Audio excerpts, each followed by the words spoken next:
Bonjour, cette vidéo pour vous parler du complot dans le complot, et ça grâce à une personne qui a travaillé pour Google et qui a travaillé sur l'intelligence artificielle qui référence des vidéos sur YouTube. Restez sur cette vidéo.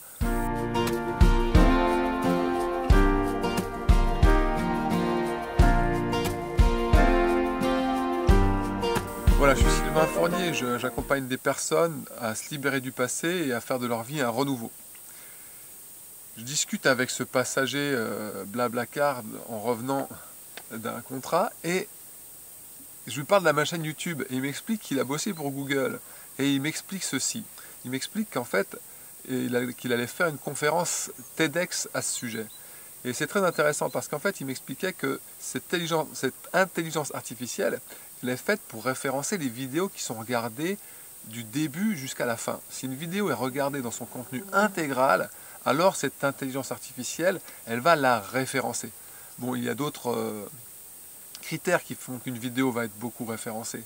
Par exemple, de faire une vidéo par semaine, ça va créer un très bon référencement. C'est ce qu'il m'a rappelé. Il m'a dit fais une vidéo une fois par semaine, ce que je n'arrive pas à faire pour l'instant.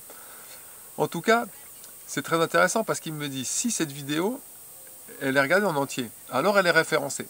Et si vous avez une vidéo qui parle du complot, par exemple, ce qui était quand même beaucoup cherché sur Google, notamment sur YouTube, et bien cette vidéo, si elle est regardée en entier, elle sera référencée.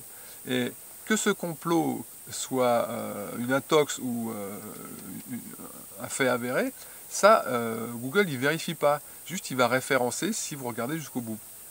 Alors, il y a des youtubeurs qui se sont dit « Ah, c'est un filon génial que le filon de la théorie du complot, parce que ça intéresse des gens.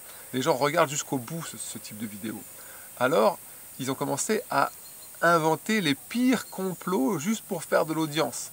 Donc pour l'instant, il n'y a pas de complot, d'accord? C'est juste des individus qui cherchent de l'audience et qui se servent d'un référencement pour pouvoir faire de l'audience. Et on trouve ça dans certains livres, et je me suis dit c'est quand même dingue parce que les livres qui sont censés nous faire le plus prendre conscience à quel point nous sommes manipulés, à quel point nous sommes dans une illusion globale, et bien si ça se trouve c'est ces propres lectures-là qui arrivent à nous arracher une partie de nous-mêmes et à perdre un peu d'âme en quelque sorte. J'ai trouvé ça dingue, je me suis dit, vous voyez, c'est peut-être les personnes qui consomment le plus de théories du complot qui se font eux-mêmes le plus absorber. Et j'ai un exemple très très criant, j'ai un ami, eh bien, il est devenu électrosensible à force, à mon avis, hein, c'est mon point de vue, mais j'ai pas tous les éléments, mais notamment parce qu'il est rentré dans une grande période où il s'intéressait énormément aux théories du complot, et il a fini complètement électrosensible et il a dû se réfugier en haut d'une montagne.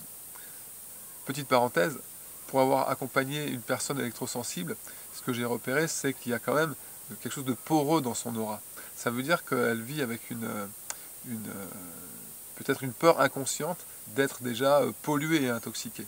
Et je pense qu'on peut aider les électrosensibles à guérir de cette pathologie, même si c'est important que les électrosensibles puissent crier le signal d'alarme par rapport aux méfaits des ondes.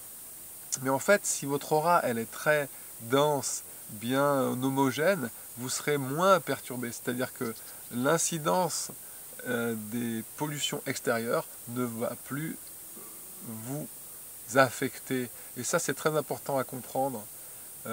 Et du coup, si vous regardez plein de théories du complot et que vous adhérez sans pouvoir vérifier par vous-même, eh bien, ça risque de vous perturber, de vous rendre triste ou en colère ou peut-être inconsciemment dans la peur, alors vous allez certainement laisser votre aura être perturbée. Ce qui est important, ce que disait ce moine que j'ai rencontré hier, ce moine bouddhiste, c'est qu'il y ait de la joie, parce que si vous voulez créer une nouvelle réalité, il faut que la joie soit le premier moteur, la ressource première, n'est-ce pas?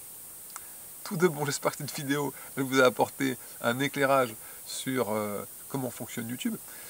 C'est intéressant cette question de référencement, parce qu'effectivement, s'il y a des informations qui sont très pertinentes, elles vont peut-être être regardées jusqu'à la fin, et donc elles seront référencées. Mais ce n'est pas parce qu'elles sont regardées jusqu'à la fin qu'elles sont exactes. Et c'est ça l'effet retort de cette intelligence artificielle qui référence les vidéos sur YouTube. Voilà, si ça vous a plu, ben, abonnez-vous à ma chaîne, ça me rendra servi, ça me permettra de trouver encore de la joie et de la motivation pour faire d'autres vidéos. Voilà, tout de bon. À plus, ciao.